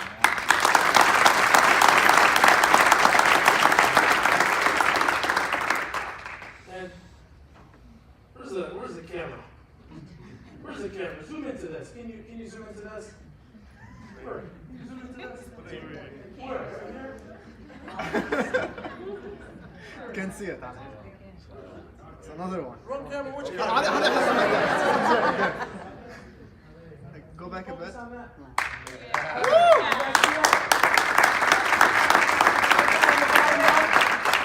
know you guys had a long night. I want to make this a little more fun. Because I know Mr. Fadlallah is watching us drinking a shot right now. The person on the bottom left is Muhammad Na'im. He's a teacher in this room. Give him a round of applause. The person in the upper left is Jim Rasad. He's a doctor at Beaumont Royal Oak. There's so many great people, and there's Amani. Amani, what are you doing again? A psychologist. And then there's Adam, who's a doctor. And then there's Hassan Bazi, who's a lawyer. And then there's 30 other of us that went to U of M that year because of Mr. Fadlallah. So when we think about, honestly, doing this to honor Mr. Fadlallah's legacy, in all honesty, we're only honoring the school that we put his name on.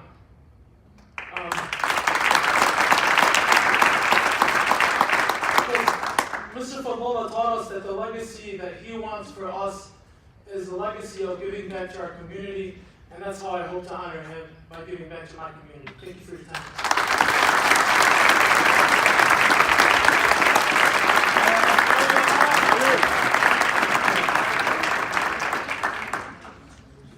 Next we have Ms. Karima Abbas.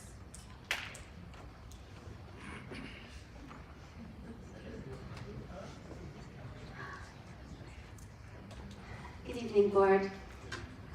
I'm here really just as a parent. My first child entered Fordson High School in 2006, and I currently have my 4th child there this year. She will be graduating. So I have had 4 children go through Fordson High School over the last 10, 11 years, alhamdulillah. I'm here just to say that, to me, Mr. Imad Fadlallah was a very courageous man, and that's why I think he deserves to be recognized. I don't know all of the stats the other people have brought forward here, of all of the great things that he's done in his job as an administrator, but I can tell you, as a fellow administrator, I've been a school principal for 15 years, that those accomplishments are not easy, and the impact that he had on those of us that were parents at the school was extraordinary, and it was larger than life. He was a great man. He had a large impact on students.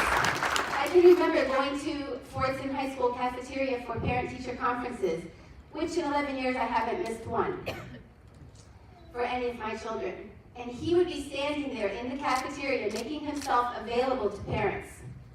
And after I had had a very disastrous meeting with one of the faculty, I went up to him and I told him, I really need to talk to you. And he gave me time. And who was I? I was one of hundreds of parents standing in that room. But he made me feel important. He made my children's plight important.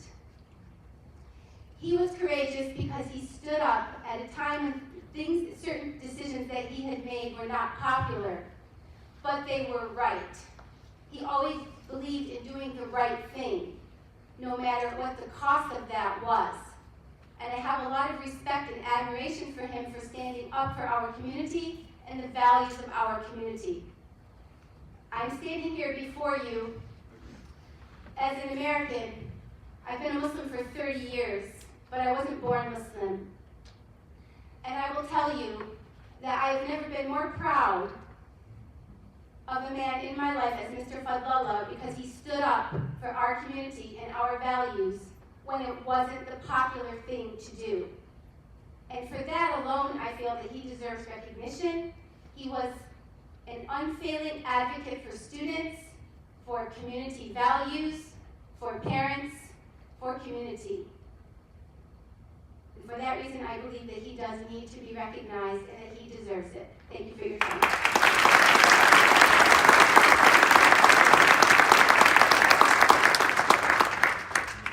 Next, we have Ms. Brenda Zaban.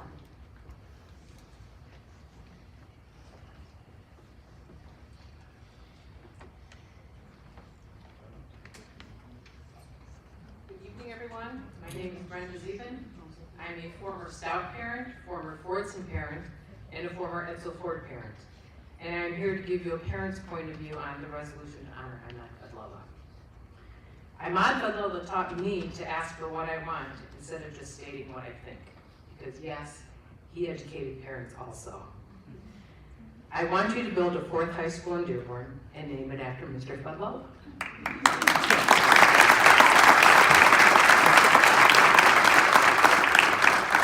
But I don't see that possibility on the horizon. So if you can't do that, then please approve the resolution to name both the team meeting room at Stout and the atrium at Fordson after Imad Fadlallah.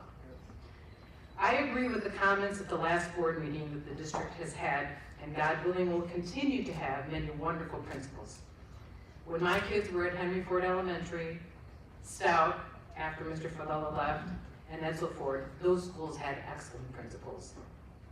But from many parents' points of view, Imad Fadlallah was exceptional. I have a few stories for you to illustrate what made him different. The first time I ever heard anyone mention Imad Fadlallah, they referred to him as Mr. Meek. So I went to my first Stout PFSO meeting in 2001, expecting to meet some guy who only cared about test scores. Boy, was I ever wrong. Instead, I met a principal who studied the MEET data, looking for clues as to why kids succeeded and where the school failed. Not where the students failed, where the school failed by not teaching the right thing. And he explained all of this to us at parent-teacher meetings. They should have called him Mr. No Child Left Behind, but that term wasn't invented yet. While at Stout, he invited parents to participate with teachers in the book club that was reading Whatever It Takes, How Professional Learning Communities Respond When Kids Don't Learn by Richard DeFord. That was the first time I'd heard some of those terms. I walked away from those meetings impressed by the total team effort at Stout and grateful that everyone accepted parental input. When 8th grade promotion came along, he gave kids and their parents one heck of a speech, telling them no matter where they were from or what they had accomplished thus far, they could choose to do anything with their future. He believed in every one of them and made it clear to us that our kids could succeed at anything if they made good choices. When Stout was about to experience the great student shuffle of 2004, with half of its students being moved to other schools, we had an end-of-the-year family night event for current and future students. He had relief in his eyes as he pointed out a group of current students take it upon themselves to show next year's new students around. He had his heart and soul in that school, and the staff was truly like a family. That is the kind of environment he fostered, and then he gave it up. Why? Because 2,400 students needed a principal and didn't have one. In fall of 2004, I had a 7th grader at Stout and a freshman at Fordson. I went to my first PTSA meeting at Fordson, and it was quite different from what I was accustomed to. When I asked a question, the principal acted like I was from another planet, and then I never saw him again at another meeting. Fordson had an empty office with a revolving door. At the December 8, 2004 Stout PFSO meeting, Mr. Fadlallah announced that he would be moving to Fordson as principal. Stout parents lamented their loss, but inside I felt grateful. Stout had Mrs. McConaughey and Mr. Mashur, both mentored by Mr. Fadlallah, ready to step up. Fortunately for Fordson students, Mr. Fadlallah could not resist going where the need was the greatest. When Imad Fadlallah walked into Fordson High School, I don't think he knew he would be criticized at every turn for his efforts to make education at FHS better. He made every decision based on what was best for the student, whether it was popular or not. He demanded more from his students, teachers, and counselors. He met head-on the frustrations of trying to make changes in a school that had embraced the status quo. Who would have thought that he would take on a difficult job and then receive backlash from every corner, including some former members of the DPS board? A lesser person would have thrown in the towel, but he was exceptional. We asked him to keep our kids safe, and he kept them safe, and sometimes took the heat. When we asked him to help our kids become good moral people, he supported their efforts to help others. When we asked him to help our students become people who would contribute value to their world, he stood behind them as they spoke up for themselves and their fellow students. We watched in wonderment and pride as they challenged the naysayers. And I'm sure some of you remember when Fordson students and parents packed the boardroom and the lobby. We asked him to help our students reach their highest possible level of achievement, and under his leadership, through the efforts of many at Fordson, more and more students began competing for grades, honors, and scholarships. He added more AP classes at Fordson, and the number of students taking AP classes and receiving college credit increased by about 30%. He enlisted the help of many to expand the possibilities of our students, and the funnel in the Fordson Counseling Department that pushed students to HFCC and Wayne State developed some serious leaks. He helped Fordson students dream bigger dreams. When Mr. Fadlallah came to Fordson, less than 5% of graduates went to four-year colleges, and 95% of graduates who attended college stayed local. Those numbers turned around during his time at Fordson as each year more students applied to colleges outside of Metro Detroit. This number reached almost 30% by 2010, including Ivy League schools. During his last couple of years at Fordson, students received over $3 million in scholarships. That number continued to grow as more students considered possibilities that were previously not there, not in their reach, because they were in a climate that limited their potential. When the PTSA gave out its first scholarship and he read some of the student essays, he went out and personally found more money to get more scholarships because he could not bear to do otherwise. He considered our opinions in so many ways and always took the time to explain his position and the district's position. He made us feel as parents like the school was ours. He had to watch as his students were accused of being less American than others and sometimes of being terrorists. He himself was subjected to character assassination in the media, and Fordson was unjustly labeled Hezbollah High. Never one to waste a teaching opportunity, he used his commencement speeches to teach and encourage Fordson students and parents. In his last speech in 2010, he told students, "Education is the only weapon capable of defeating ignorance, stupidity, bigotry, racism, inequity, and injustices," encouraging them all.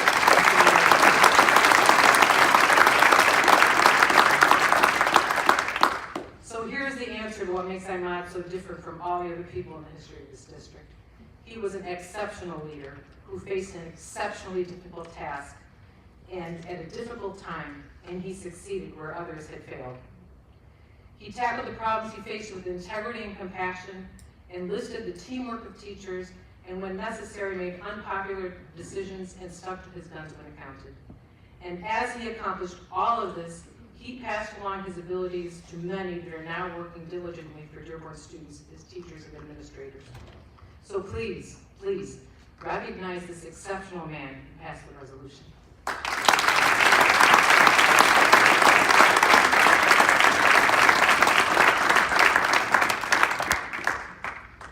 Mr. Ahmad Shrara.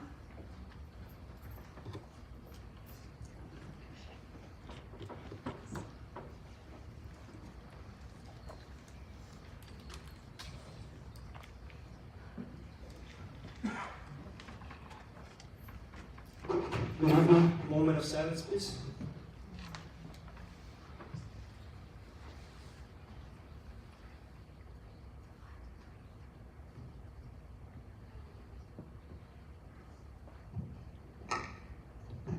Good evening, community members. I am here today in regards to the resolution to honor Mr. Imad Fadlallah in both Stout Middle School and Fordson High School. As a Dearborn resident, former Dearborn Public School teacher, and former 2010 graduate from Fordson High School, Mr. Fadlallah was and continues to be a role model for us all.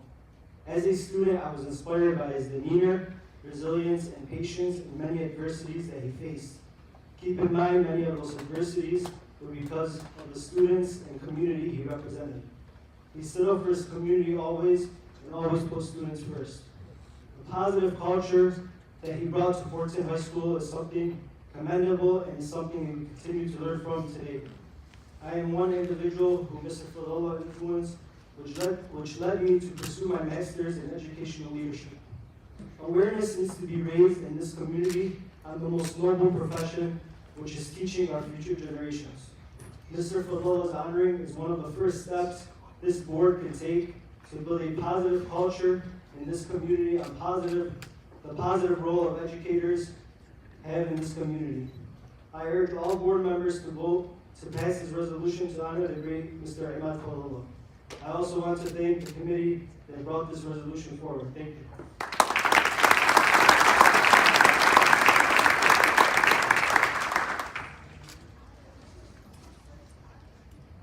I do though want to make it clear that there are two different resolutions on today's agenda. And the way that this is divided up is into two separate resolutions. So there's one for the naming of Fordson and then another one for the naming of Stout. So there are two resolutions on the agenda tonight.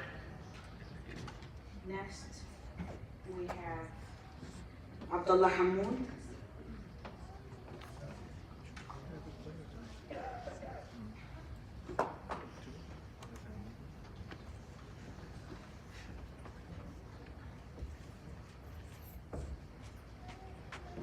Good evening. I hope you treat me as casually today. I'm here just representing myself and my family. And I'm here to speak on behalf of, and support on behalf of both resolutions. If I might start with saying that when Mr. Imad Fadlallah, late said Imad Fadlallah passed away, banners were put up speaking that those who will feel his loss the most will be the orphans. And I reflected on that statement. And I realize now that walking into the halls of Fordson High School, I was an orphan of our education system. An orphan that failed to realize equity within a system, that tried to measure my success through a set of metrics that failed to realize the genius within me. And I had the privilege of being in that Fordson auditorium when Mr. Fadlallah decreed himself to be the sheriff of this town. And for those who know me, they know I'm unabashedly biased in my love towards Fordson. It's because I had the privilege of attending Fordson during the Fadlallah years, which would be the equivalent of maybe attending the University of Michigan during the Bo Schembechler years. It's a point of pride. And he had the audacity to look in the eyes of the students and see within them what they had yet not recognized. And that is the levels in which they could reach. And if you would allow me to just say that the measure of success of Imad Fadlallah should not be simply in the tenure that he had within Dearborn Public Schools, but it should be looked at the impact far after he left Dearborn Public Schools. He has heard and we will continue to hear of the stories of his students, of his fellow colleagues, the administration, and the impacts these individuals now have on their community because of the impact Mr. Fadlallah had on them. And I dare say that that should be attributed to him as well. We have children within our community who have blossomed, and their impact is immeasurable. And this type of impact is known as a generational impact, and that does not come along very often. It's an impact that dared to address the inequities within the Dearborn Public School system directly. And I'd just like to conclude by saying that this recognition is not to take away by any means of the impact of other individuals have had on our students or on our school system. Rather, this is just a small token to a giant within our community that went the extra mile both inside and outside the classroom. I can tell you, and most people actually do not know this, that before I decided to run for public office or seek public service, one of the first conversations I had and requested through my brother Imad Fadlallah was with his father. And I sat before his father as if sitting before my own father, asking and seeking guidance. Because the respect you see in this room for Mr. Imad Fadlallah was out of love and out of fear. But out of fear of disappointing an individual who we never wanted to disappoint.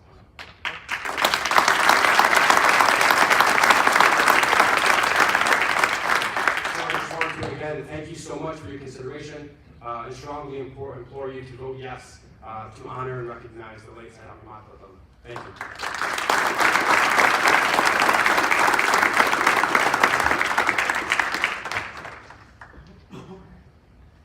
Next, we have Mr. Zahar.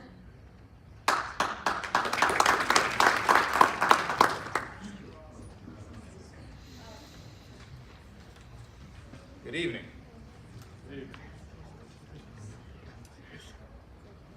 Well, I am here tonight to influence your decision. Please vote yes on both these resolutions. More importantly, while I know that I might look harmless, I'm also here tonight to make sure that when we leave here today, our community knows how each and every one of you voted on these resolutions tonight. In Arabic, the word and name Amad means dependable or support. Now this is a night for joy, as it represents yet another opportunity for us to celebrate the love and life of our brother Amad. But I'm also a little angry and frustrated. We shouldn't have to fill this room to convince anyone that he's worthy of a permanent monument in our schools. I felt compelled to come here tonight because Amad actually had a specific and pretty deep effect on my life and an effect on the schools that I think a lot of people don't know about. We can all talk about Amad as a great educator, as a great man, even as a great American, but I want to take a minute to talk about him as a great Arab American. I do a few things in my life. One of my pursuits has been sort of preserving Arabic music whenever I can. And over 10 years ago, I had this crazy idea that maybe we should introduce Arabic music into the curriculum at Fordson High School. So, I met with Imad, and he couldn't have been more supportive. Remember, Imad means dependable and support. I started visiting the choir of Mr. Boombaka once a week to teach the students Arabic songs, and within a few months, there was 50 or 60 students on stage singing Arabic music along with their traditional repertoire at their winter and spring concerts. And I remember Imad came to that first concert that we did, and afterwards I asked him what he thought. And he just hugged me, and he cried a little bit, and he said, "Thank you." I know that he faced a lot of opposition to dare to allow our culture into the classroom back then. But I didn't hear about the troubles he faced. All I heard was thank you. Well, it's time for us as a community to say thank you back. The risk he took with me actually blossomed to a Fordson tradition. It led to a class that I taught on Arabic art and performance, and now that same choir performs a few times a year with the National Arab Orchestra. I mean, it really turned into something where people were representing our culture in a positive way. And so what we're doing here today is not a favor to Ahmad or his family. No. It represents the least we could probably do. To honor the memory of a man who encouraged hundreds, if not thousands of young people to be proud of who they are and to support them. Remember.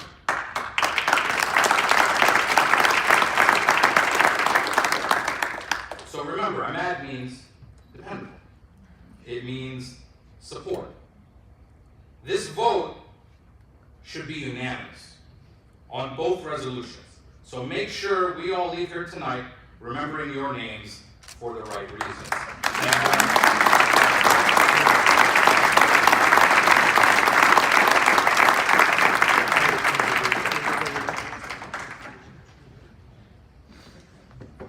Next, we have Mr. Muhammad Naim.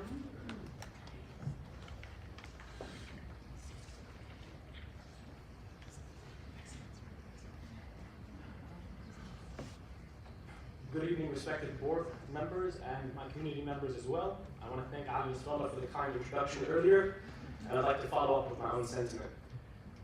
Today I stand before you as a proud testament to Mr. Fadlallah's investment. This is my 6th year in secondary mathematics as an educator, and I can proudly say that I would not be educating today without Mr. Fadlallah's influence over me. Back in 2009, I did not want to attend the University of Michigan. I had a full ride to Wayne State University on a presidential scholarship. Knowingly that my neighbor was friends with his wife, he plotted a dinner where I would attend with my neighbor, unknowing that his wife was going to be there at the Ranch Horn on Greenfield. So I went.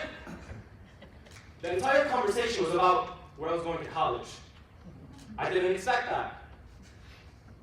Fast forward 3 months later, when I made the decision to attend the University of Michigan Ann Arbor, Mr. Fadlallah found me in the hallway and told me, "Did you enjoy the dinner?" I had no idea he was the one who set it up. But I say this short story so you understand that Mr. Fadlallah was a manifestation of a window and mirror. He was a mirror that he reflected much of what I saw in him, and what I saw in him, I saw in me, and he was also a window in the idea that he allowed me to explore further communities, to challenge myself, to promote my self-growth, and to come back to my community a better human, ready to give back. That is his testament. That is his legacy.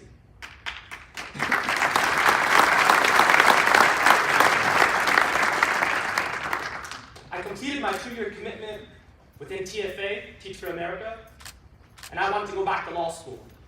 I graduated in the top 5% of my class at the University of Michigan. I had no business becoming a teacher. When 80% of American teachers come from the bottom third of their college graduating class, why am I supposed to become an educator? That was the voice of every single adult within my community, except Mr. Fadlallah. My own parents encouraged me to forego education and to follow through with law school.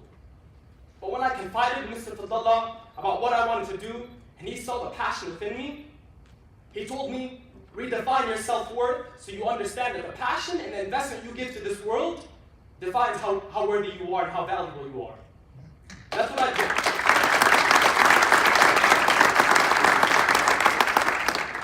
did. In 6 years of teaching, I've been rated highly effective every single year.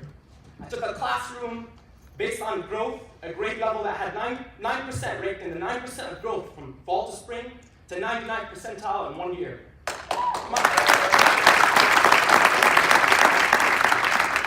I want to make it clear that every single time I had a fork in the road and I second guessed whether or not I should remain in education, it was Mr. Fadlallah who once again reminded me of the worth that I am for serving other individuals. Every single student I've taught, which is near 1,000 to this day, is nearly an extension of his branch. And that legacy component that everyone spoke to you about earlier remains true. I am his branch, and those 1,000 students that I've influenced are now an influence of Mr. Fadlallah. That needs to be noted. That needs to be recognized. So I implore the board to please recognize and please honor Mr. Fadlallah with the least you can do with the atrium and the room at Stout. You're beautiful.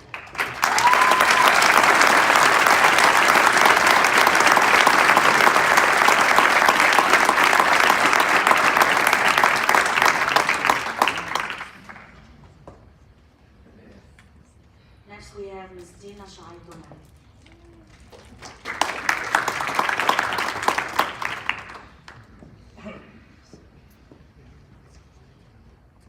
Good evening. Can you hear me fine? Yes. Yeah. Feels far away. My name is Dina Shaidouna. I'm a graduate of Fordson High School, class of 2008, and a former student of Stout Middle School.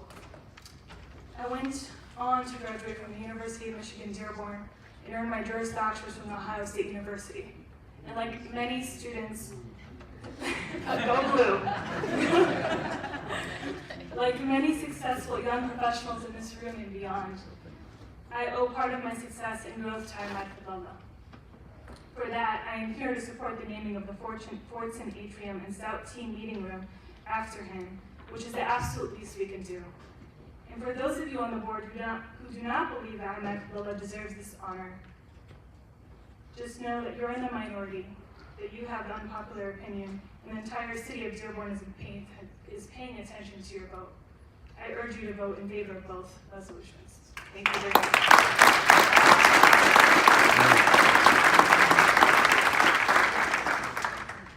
Next, we have Mr. Sam Beydoun, Commissioner Sam Beydoun.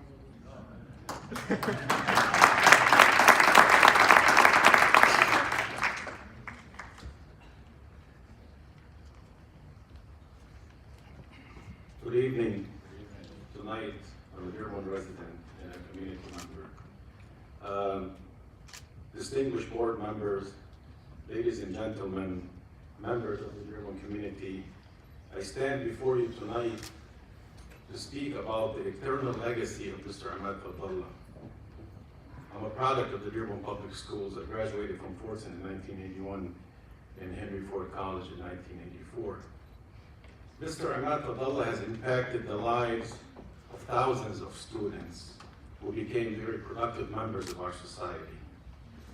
The lawyers, the doctors, the business owners, and many of them are here tonight.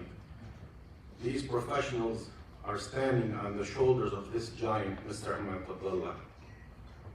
Mr. Imad Fadlallah impacted the life of Abbas Alawi, who is working on formulating policies for a member of Congress in the halls of Capitol Hill.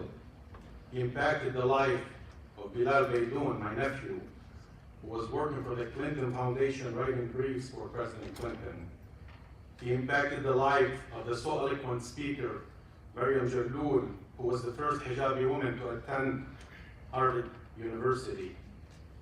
Naming the atrium at Fordson High School and a conference room at Stout pale in comparison to the contribution of Mr. Imad Fadlallah. Let us honor Mr. Fadlallah's legacy by voting unanimously to pass both resolutions tonight. Thank you.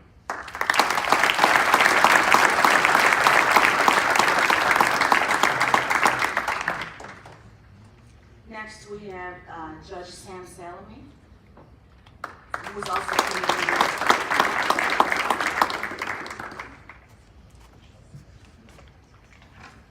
Good evening, board members, superintendent, Madam Solicitor General.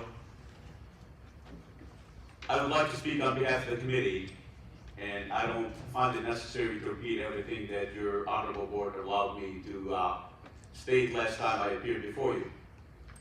At this point in time, I'm fairly optimistic and extremely hopeful that the presence of this honorable audience and the wave of the speakers before me has made a compelling case to not only honor Imad Fadlallah with the naming of the two locations that the committee advanced to you, but also to hear about the impact this man had on the entire school board and on the entire city. At this point in time, I just want to make one observation and one comment. I have noticed that our superintendent, the superintendent of the year, Dr. Maleko, everywhere he goes, he carries with him a miniature board that bears a very simple yet very profound theme. Students first, inspire, educate, and celebrate. This is a manifestation of the spirit of Imad Fadlallah. Imad Fadlallah put students first, and he not only motivated them, inspired them, but also made all resources available to make sure that they continue their education, as you have heard from so many speakers tonight. And he also did everything within his power, and I heard someone say that he in return got a backlash. It was more than a backlash. It was pure intimidation and harassment, but he never wavered, because that is Imad Fadlallah. And the comment that I want to make, and I believe that's the argument that was made earlier, precedent. It is a legitimate argument, no question about it. But precedent was never and neither intended to lock us in the past, nor to stifle our progress or our creativity. If Imad Fadlallah was going to follow the precedent that was immediately set before him at Fordson High School, we would not be here today. Imad Fadlallah set a precedent at Fordson High School and set a precedent in this district. And I trust your board will have the courage and the foresight to set a precedent tonight by naming the 2 locations that the committee advanced. Thank you very much.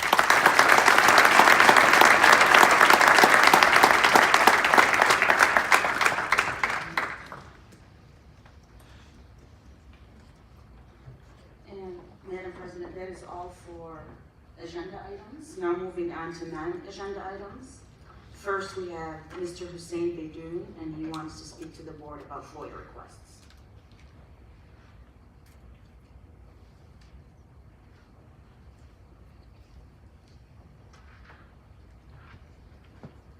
Superintendent, school board, I'm a little ashamed and embarrassed to be up here today, and I just want to withdraw the comments I did want to make tonight.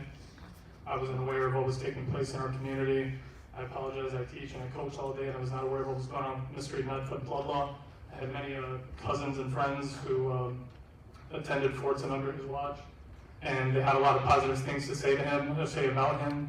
I'm a product of Dearborn Public Schools. I attended William Ford, Oakman Elementary, Laurie Middle School. Unfortunately, I was not able to go to Fordson High School under his watch. And I just would like to apologize to his family, because it should be a night all about him, and I'll leave him alone.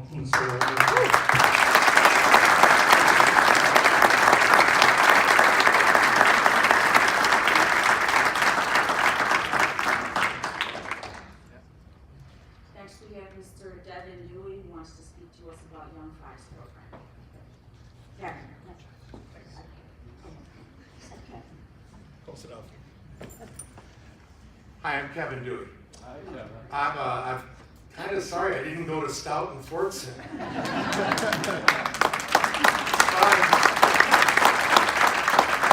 I'm a proud product of Lindbergh Elementary, Adams Junior High, don't look for it, and Dearborn High School, Wayne State University, and I've been full-time faculty at Henry Ford College for 24 years, and still counting right now. We got a great president. Oh, hi, sir. Anyway, thank you, Superintendent Maleko and President Peppercoff and all the trustees for hearing me. I just wanted to speak on behalf of the Young Fives program, citywide, but also particularly about Lindbergh. I am, as I said, a product of the Dearborn schools, the Dearborn culture, and I'm thrilled and pleased and honored to raise my 3 children in Dearborn. And my 8-year-old was in the Young Fives program and is now in 2nd grade at Lindbergh. My 6-year-old was in the Young Fives program last year and is now in kindergarten. And I'm really excited, looking forward to the possibility that my 4-year-old will also have the opportunity for Young Fives this fall at Lindbergh. So I wanted to speak on behalf of the program, and that to assure the board that the PTA of Lindbergh and many of us parents that have students that have gone through and children that have gone through the program are here to help work, to support the program, and to help people understand the value of it. Neither of my boys would have been comfortable starting kindergarten when they did. And so having the Young Fives program helped them get assimilated to the culture of being in that facility. Everything from playground protocols to what it's like to sit in the classroom for a lot of hours every day.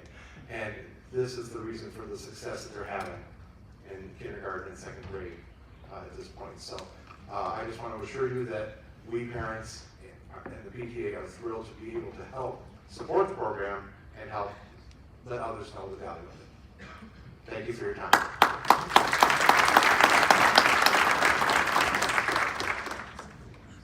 Next, we have also addressing the Young Fives at Lindbergh is Ms. Brandy Ahmed.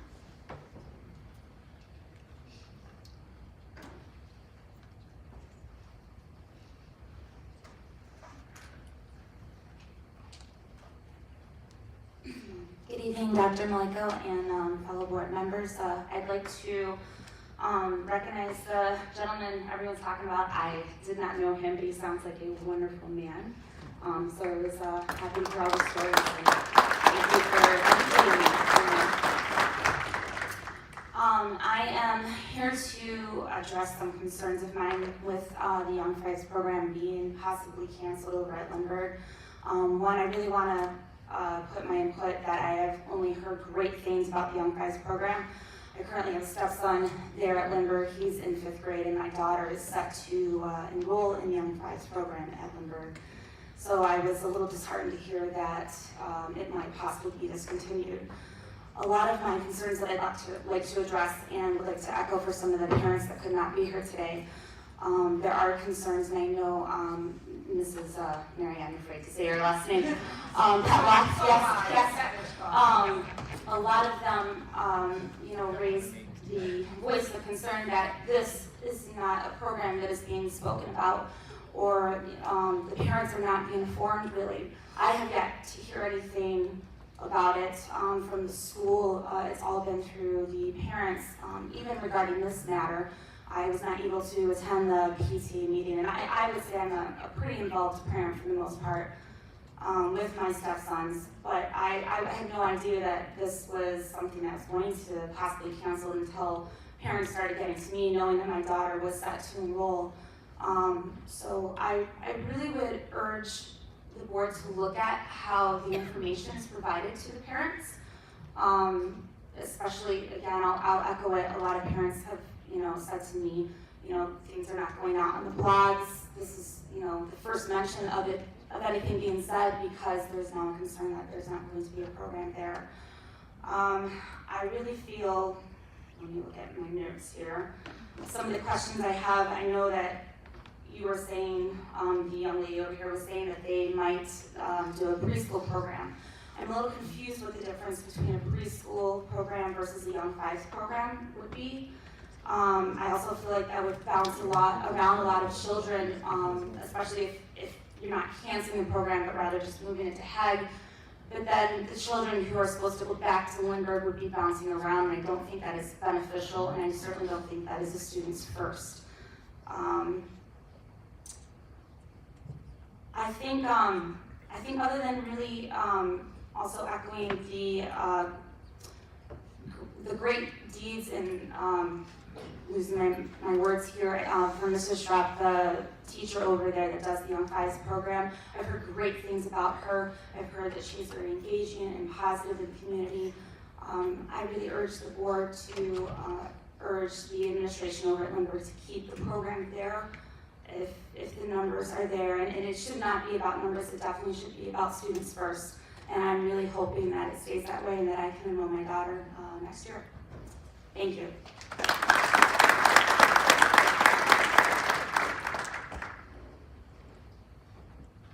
And that is all for blue cards.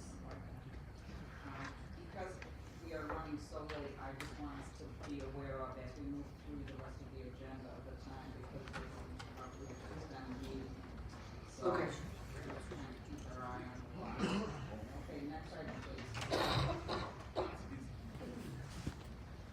So the next item is approval of minutes.